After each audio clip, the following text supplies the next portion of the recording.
Phone की घंटी बजी। करीब सुबह के 9:30 बज रहे थे और रेशमा किचन में काम कर रही थी। उसके हाथ आटे से सने हुए थे क्योंकि उसे उसके पति को टिफिन जो देना था। सुबह सुबह सभी गृहिणी की तरह वह भी बहुत व्यस्त रहती थी।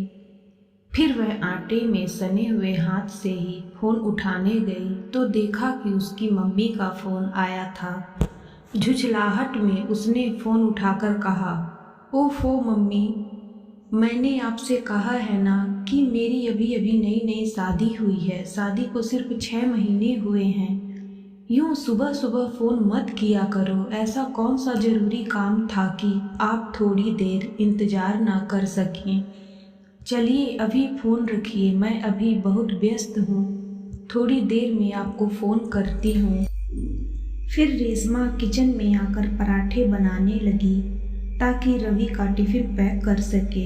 10 बजे करीब जब रवि ऑफिस के लिए निकल गया तब उसे एहसास हुआ कि आज उसने अपनी मम्मी से कितनी खराब तरीके से बात की। उसे अंदर ही अंदर गिल्ट महसूस हो रही थी, लेकिन वह भी क्या करती। मम्मी का रोज का यही काम था, इसीलिए आज गुस्से में कुछ ज़्यादा ही रुडली बात की। इसलिए उसने जल्दी से मम्मी को फ़ोन लगाया और कहा, माँ आप मुझे माफ़ कर दीजिए, मैं सुबह कुछ ज़्यादा ही बोल गई आपको।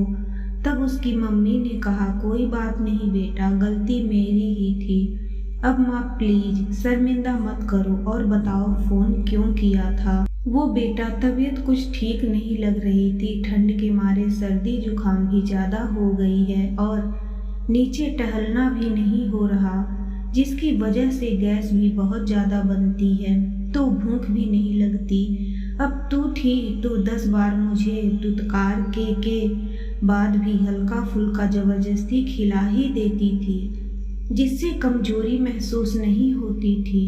पर अब कौन पूछने वाला है। तब रेशमा ने कहा, मम्मी आपका ख्याल रखने के लिए भाभी है ना, वह आपको पूछेंगी। अरे कहाँ बेटा, मुझ बुढ़िया को कौन पूछता है मैंने खाया या नहीं खाया। इससे किसी को कोई फर्क नहीं पड़ता है। लेकिन माँ मुझे ऐसा नहीं लगता है कि भाभी आप पूछेंगी नहीं। वो मेरा और तुम्हारे जमाई का भी कितना ख्याल रखती हैं। मैं जब भी पीहर आती हूँ मुझे एक कप चाय तक बनाने नहीं देती। हर वक्त ये खातिरदारी में लगी रहती हैं।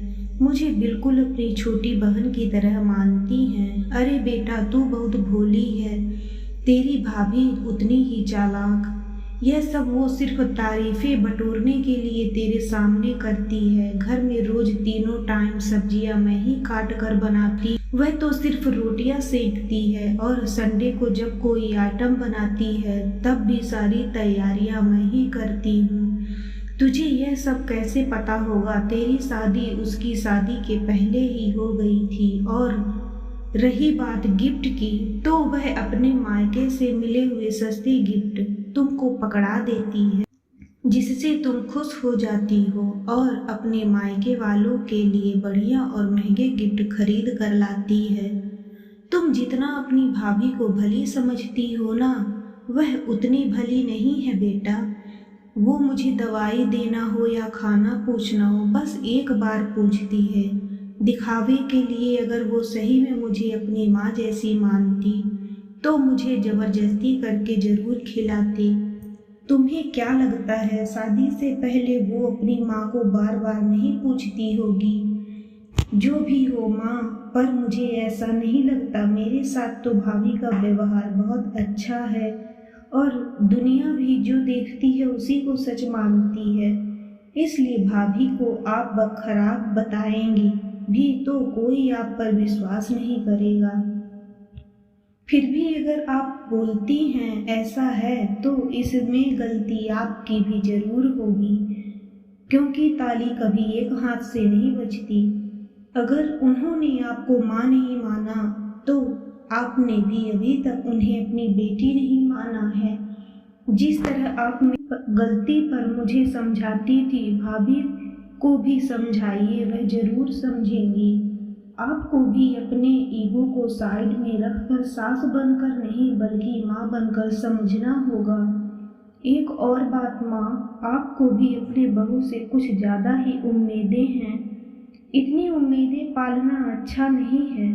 वैसे भी सबको अपने माता पिता ही अच्छे लगते हैं, सास ससुर किसे अच्छे लगते हैं। हर आदमी को आज़ादी पसंद है। आजकल तो ज़्यादातर लड़कियां अपनी गृहस्थी अलग बसाना चाहती हैं। उन्हें सास ससुर कुछ ना भी बोले, चुपचाप घर में रहें, तब भी बंदिश लगती है। और तारीफ बटोरने के लिए ही सही ननद नंदोई का मान सम्मान करती हैं। इतना भी काफ़ी है, क्योंकि आजकल ननदें भी किसी को कहाँ पसंद रहती हैं। ननद घर आ रही है, काम बढ़ जाएगा, ये सुनकर नाक मुँह सिकोड़ने लगती हैं। गिफ्ट देना तो बहुत दूर की बात है, खाना बनाकर रख देती हैं, एक बार भी पूछती तक नहीं। तुम तो किस्मत वाली हो माँ, तुम्हें तुम्हारी बहू एक बार तो पूछती है।